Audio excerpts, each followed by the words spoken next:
Good evening everyone, magandang gabi. Gabi na naman po muli tayo. Salamat po sa Diyos sa buong maghapon pag-iingat, buhay at kalakasan, mga biyayang natanggap. Thank you Lord.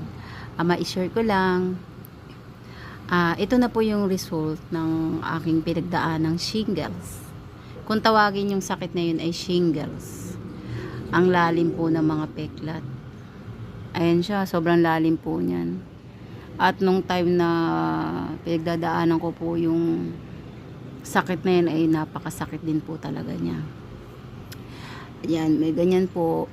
Medyo masakit-sakit pa rin po siya. Ang tinamaan po kasi sa akin is yung kalahati ng muka. Yan, magang-maga yung, ito po may sample ako. Halos buwan din, kulang-kulang. Ang shingles po pala is, di ba nung bata-bata pa tayo, nagkaroon tayo ng bulutong. Yung shingles po is, yun na yung para sa mga may edad. May edad? Ayun, halimbawa mga 40 plus pataas. Yun na po yung tinatanggal, ay, tinatawag na shingles. Ngayon, yan po pala ay nakatago lang kung saang part ng katawan. Halimbawa, kung hindi ka sa mukha, pwedeng sa paa, pwedeng kahit saang parte ng katawan mo. Siguro yung sa akin, nakatago dito, dyan. Kaya dito siya. So, pwede po ang lahat ay meron nun. Pero, namamahinga lang siya. Lalabas lang po siya if, ayun nga, pag pinanghinaan ka ng immune system, bumaba yung immune system mo, or may sakit ka talagang, alam mo na, yung parang something, hindi na inano ng katawan mo, kaya lumabas na yung shingles na yan. So, ito po yung